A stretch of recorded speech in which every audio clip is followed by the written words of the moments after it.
자, 오늘 말씀을 가지고 매임이 진보가 되는 역설, 매임이 진보가 되는 역설이란 제목으로 하나님 말씀 전하겠습니다. 특별히 12절부터 14절 말씀 중심으로 전하겠습니다. 본문 안에 있는 사람은 매여 있는데 복음은 계속 진전하고 있다. 자, 매임이 진보가 되는 역설입니다. 자, 오늘 짧은 말씀을 통해서 지금 우리의 어떤 상황과도 관계없이 지금 우리를 다시 복음 안에서 진보시키시고 또 복음 안에 살아가는 나의 인생을 하나님께서 진보시키시는 하나님의 약속과 세임을 얻으시기를 주님의 이름으로 축원합니다. 자, 12절입니다. 형제들아, 내가 당한 일이 도리어 복음 전파에 진전이 된 줄을 너희가 알기를 원하노라.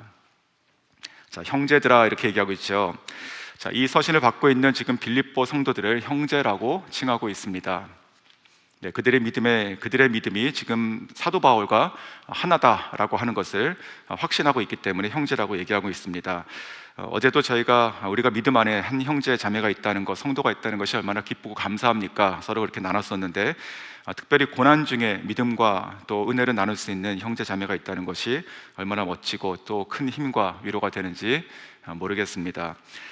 이 서신을 받고 있는 지금 이 자들을 지금 사도 바울은 감옥 안에서도 그들을 자랑스럽게 또 그들의 믿음을 확신으로 여기고 있다는 표현이 바로 그들의 형제라고 부르고 있다고 생각이 듭니다.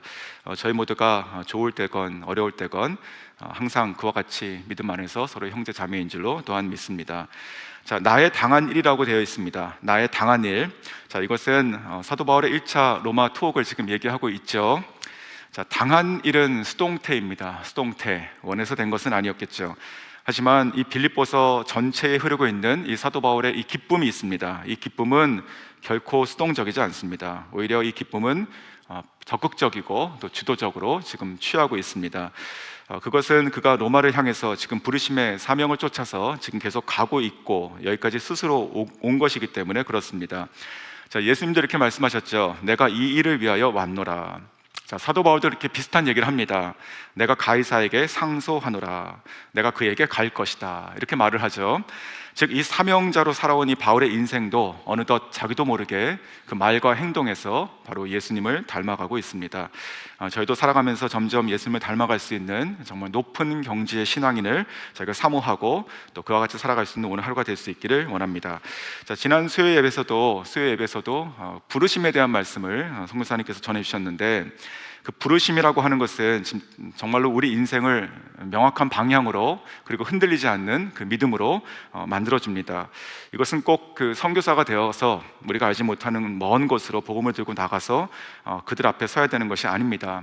하나님께서는 저와 여러분 모두에게 인생에서 태초부터 두 가지 큰 계획을 가지고 계신데 먼저는 우리를 하나님의 자녀로 택하신 그 계획이시고 두 번째는 그래서 우리가 자녀된 우리가 이제 우리의 인생을 무엇을 위해서 무엇을 향해서 살아가야 될지에 대한 그 사명으로의 부르심의 계획입니다.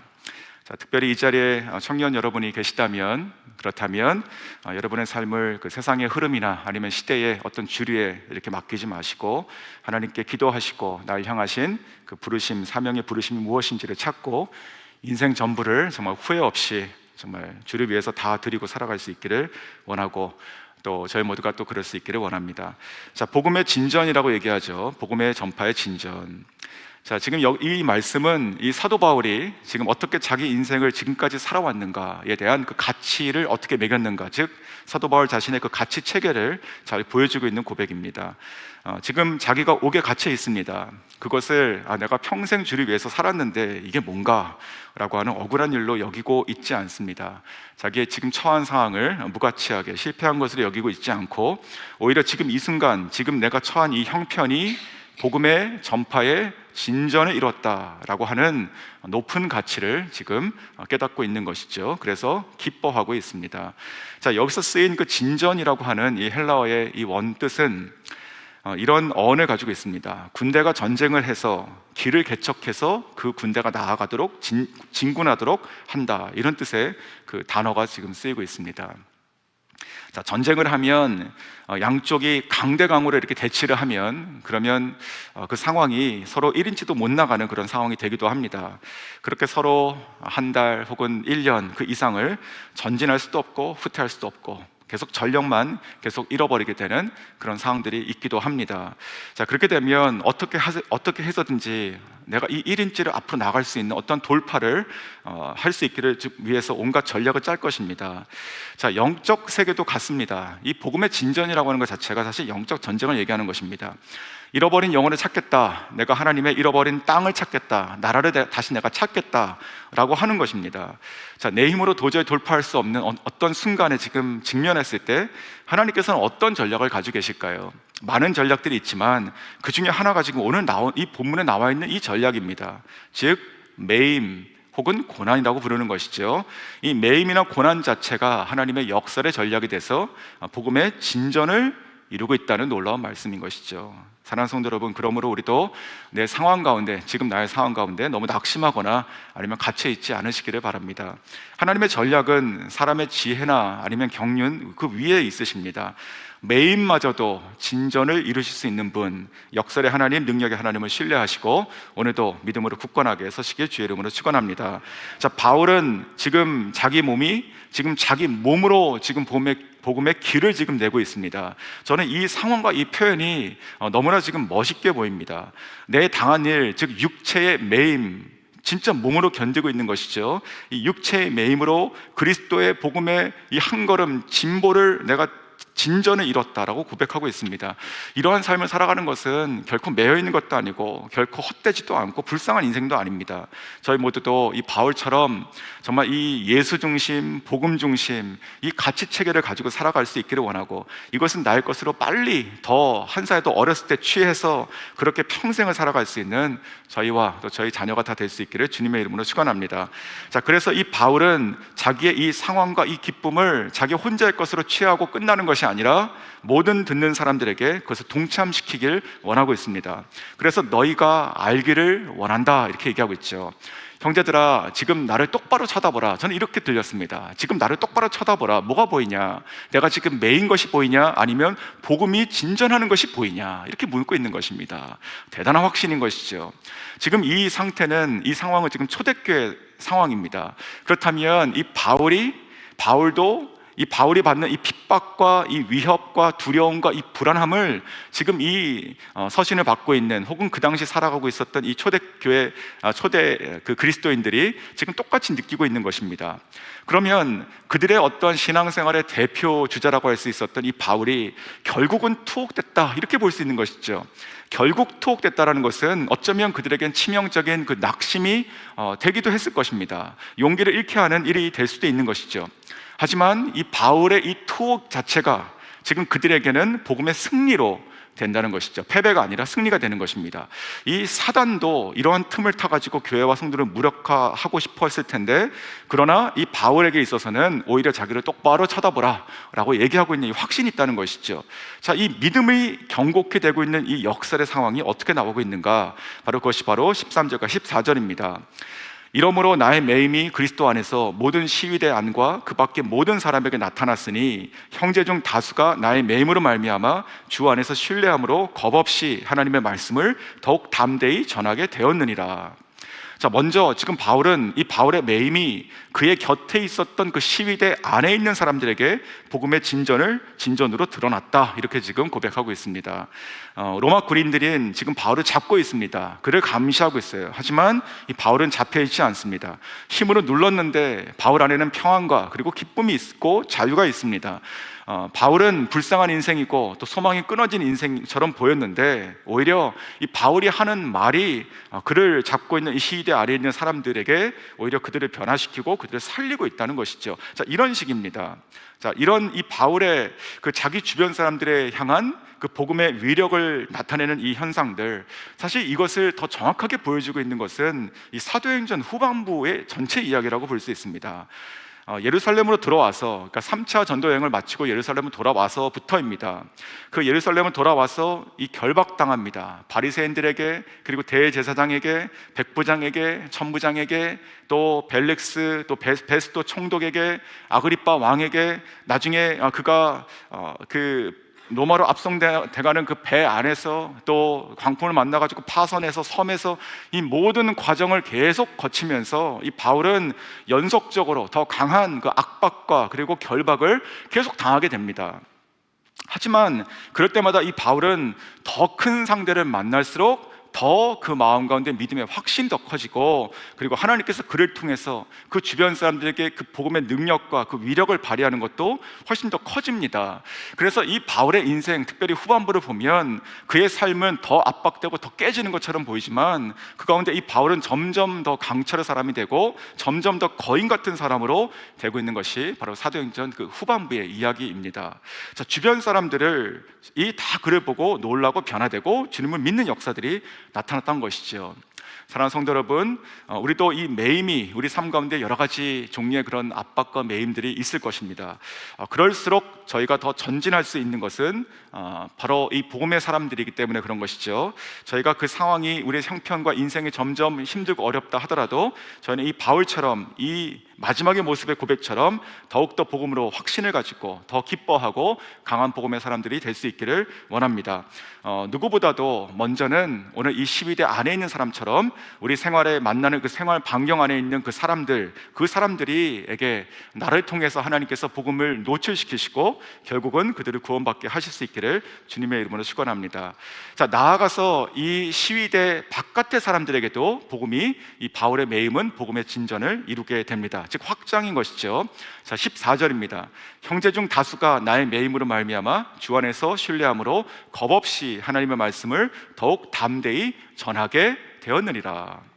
자, 여기서 형제는 이 빌립보서를 받고 있는 이 빌립보 교회 성도들이 아니라 지금 바울이 갇혀 있는 중에 만났던, 즉 그 로마에 살고 있는 그 형제들, 믿음의 형제들을 얘기하고 있습니다.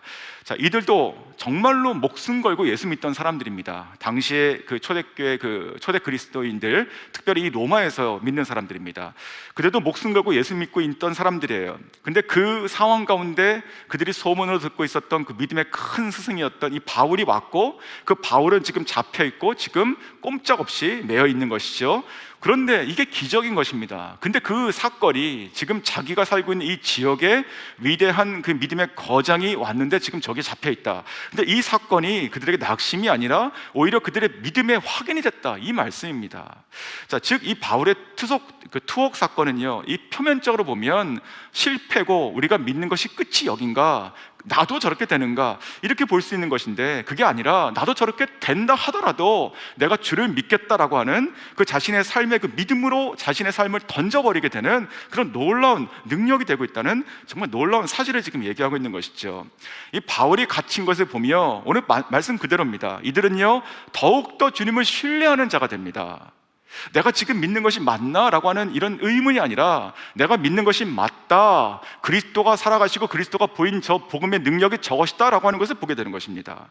그리고 그 매임을 보면서 그들은 더욱더 두려움의 인생이 아니라 두려움이 없어지고 깨지는 인생이 되는 것이죠. 그래서 더욱더 말씀을 담대하게 전하는 사람으로 오히려 변화되고 있습니다. 도대체 이 확신과 이 변화들, 이 담대함이 어디서 왔는가? 저희가 그것을 좀 생각해 봐야 됩니다. 이 능력의 원천이 무엇인가?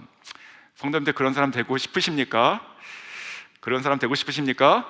자, 오늘 이 본문 13절과 14절이 이 13절과 14절 안에 반복되고 있는 말이 하나가 있는데 바로 그것이 그 비결입니다. 자, 13절에 뭐라고 하시냐면 그리스도 안에서 이렇게 되어 있죠.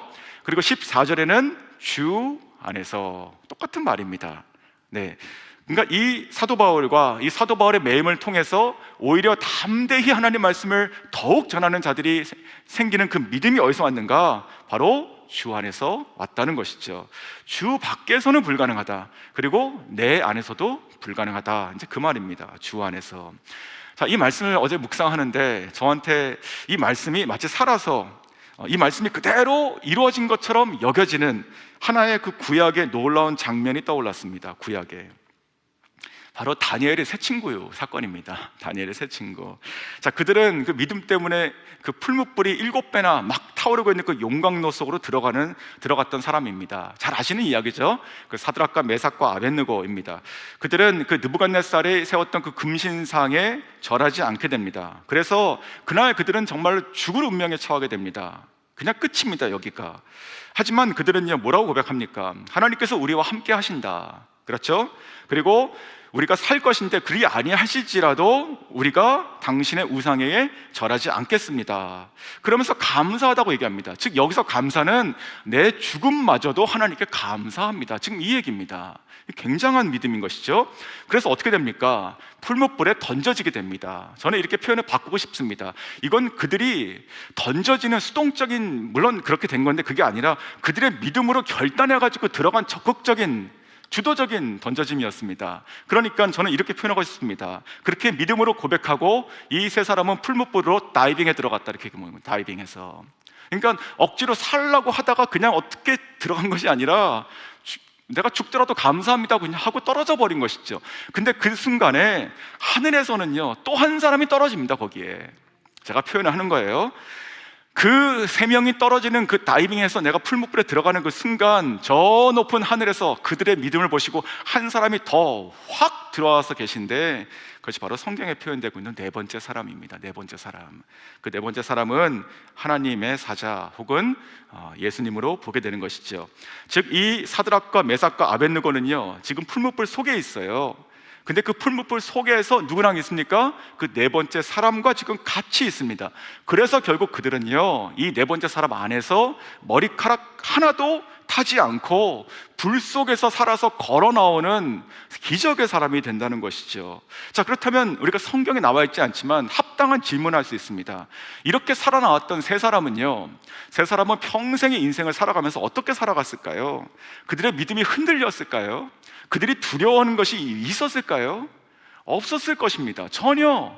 그냥 믿음으로만 그렇게 흔들리지 않는 믿음이 아니라 그냥 믿음으로 불 속에 떨어져 봤는데 살아나왔던 경험이 있는 것입니다. 이 세 사람은 또 그 자리에 있었을 것 같은 그 다니엘도요 절대로 두려움이 있거나 아니면 믿음이 흔들리거나 내가 믿는, 내가 기도하는 하나님은 살아계시는가, 뭐 그런 얘기와 생각은 아예 하지 않게 되는 사건이었다, 이렇게 보는 것이죠. 자, 오늘 이 본문의 13절과 14절에 반복하는 그 어구도 똑같은 뜻입니다. 지금 바울이 지금 투옥이 돼 있어요. 그런데 그것이 이 매임이 오히려 복음의 진보가 지금 일어나고 있는데 그것을 보는 자들이 낙심하고 실망하고 두려워하는 것이 아니라 오히려 그것을 보니까 그들 안에 있는 믿음이 깨어난다. 그들 안에 오히려 더욱더 담대해진다. 그래가지고 내가 이 말을 하면 내가 위험해지겠다는 것이 아니라 내가 오히려 더욱더 담대하게 하나님 말씀을 전하는 자들로 바뀌고 있다는 것이죠. 나도 저렇게 하려면 해라 라는 것이죠. 마치 이 불구덩이 속에 들어가는 스스로 결단해서 다이빙해서 떨어졌던 이 다니엘의 세 친구와 같은 현상이 어떻게 가능했는가? 성경을 보니까 주 안에서 가능했다, 이렇게 보는 것입니다. 이와 같이 오늘 본문, 제가 오늘 시간 관계상 이 뒷부분은 안 다루는데 오늘 이 본문의 내용이 다 그렇습니다. 결국은 오늘 본문을 통해서 우리가 어떤 사람을 봅니까? 바로 결코 매이지 않는 사람을 보게 되는 것입니다. 오히려 그 매임이 복음의 진보가 됐다고 감사하고 기뻐하는 사람을 보게 되는 것입니다. 주 안에서 그를 보고 주 안에서 오히려 막 그 믿음이 불이 타고 담대하게 복음을 전하는 사람들이 확산되고 있는 지금 사람을 보고 있는 것입니다. 세상에서 가장 불쌍하고 가장 힘없는 사람들인데 정말 하늘에 속해 있는 가장 강력하고 큰 사람들을 보게 되는 것입니다. 자, 한동대학교를 설립했던 그 김영길 총장님 많은 분이 아시는데 그분의 일화 중에서 옥중에서 있었던 일화를 하나 나눠드리고 말씀을 정리하겠습니다. 2001년입니다. 2001년에 그 김영길 총장님께서 그 법정 구속이 됐던 사건이 있었습니다. 그때 학교가 많이 어려웠었습니다. 당시 학교가 설립되고 특별히 재정난이 심했는데 그때 이제 이 교수님들 월급 주지 못하니까, 생활을 하지 못하니까 떠나게 되고, 그러니까 학교 운영이 될 수 없고 문을 닫게 되는 상황이 어떤 그런 존폐 위기에 처했었습니다. 그래서 이 김영길 총장님이 다른 목적의 어떤 재정이 있었는데 학교에 그것을 일단 이 교수들의 생활을 할 수 있도록 해서 계속 학생을 가르치도록 조치했습니다. 자, 그 사건이 이제 문제가 됐던 것이죠. 그래서 이 김영길 총장님과 이 한동대를 시기했던 사람들이 소송을 건 것입니다. 그래서 다른 정도의 이 돈을 이용했다, 이렇게 보는 것이죠. 자, 이것이 물론 응급조치였지만 어쨌든 잘못된 것이었습니다. 자, 그래서 이 김영길 총장님은 경주에 있는 구치소에 수감되게 됩니다. 하지만 하나님께서 그 안에서 이제 일을 하시죠. 다른 수감자들과 달리 이 그 교도관이라든지 다른 사람들이 봤을 때 이 사람은 특별한 이상한 사람인 것입니다. 그 세상에 갇혀 있는 세상의 어떤 그런 범죄자가 아니라 정말 가장 인품과 어떤 그런 말과 모든 면에서 가장 존경스러운 사람으로, 특별히 기독교인 믿는 사람이라면 정말 이렇게 믿어야 되는가라고 하는 어떤 그런 사람으로 드러나게 됩니다. 자, 그 해에 그 5월 15일 한국의 스승의 날이죠. 그 스승의 날 때 그 구치소 앞에 학생들이 모여들기 시작했습니다. 그리고 다 손에 그 카네이션 하나씩 다 들고 왔어요.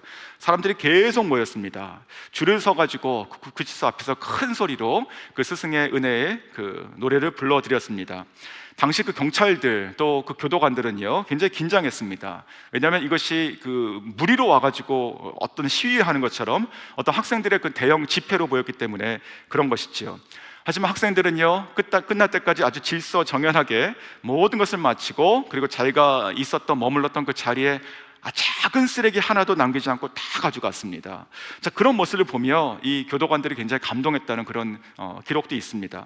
그리고 나서 이후에 이 김영희 총장님이 나오시게 됐고, 학교는 다시 정상화 되었을 뿐만 아니고 오히려 그 사건이 그 믿음의 큰 어떤 그런 소문이 되어서 그 하나님의 은혜로 학교는 점점 더 놀랍게 기금들이 모이고 발전하게 되었습니다. 오히려 그 매임이 정말 그 학교의 그 진보가 되는 기적적인 역사의 사건이었던 것이죠. 제가 이 기사를 보고 지금은 그 학교가 어떤가 좀 이렇게 찾아봤습니다. 어제 이런 하나의 지표가 될 수 있는 기사를 봤는데, 한동대학교는 올해 2024년에 그 학교에 이제 그 로스쿨이 있습니다. 국제법률대학원. 그 로스쿨의 졸업생 중에서 올해 2월입니다. 이 워싱턴 DC에서 실시했던 그 미국 변호사 시험에 39명이 합격했고, 그 학교의 누적 그 졸업생 중에서 73%가 동시에 미국 변호사를 따고 있는 그런 굉장히 명문 대학으로 지금 발전하고 있습니다. 자, 말씀을 정리하겠습니다. 이 매임이 진보가 되는 역사를 저희가 보고, 또 앞으로도 이 짧은 이 빌립보서 통해 가지고 이 안에 갇혀 있는 자 안에 있는 기쁨을 제가 계속 볼 것입니다. 복음은 매이지 않는 것이고, 하나님의 사람도 그 사람 안에 있는 그 믿음도 기쁨도 결코 매일 수가 없는 것이죠. 자, 이 사도 바울이 처음 주님께 불림 받았을 때, 그 사명의 부르심을 받았을 때 이런 이야기를 들었습니다. 사도 바울이, 그것이 사도행전 9장 15절과 16절인데, 주께서 이르시되 가라, 이 사람은 내 이름을 이방인과 임금들과 이스라엘 자손에게 전하기 위하여 택한 나의 그릇이라.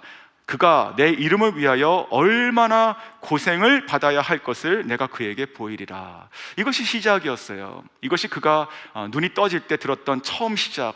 나는 이방인을 위한 그리스도의 증인인데 내가 수많은 고난을 받을 것이다, 이 말을 듣고 시작했습니다. 그 이후에 지금 약 30년을 지금 살아온 것이에요.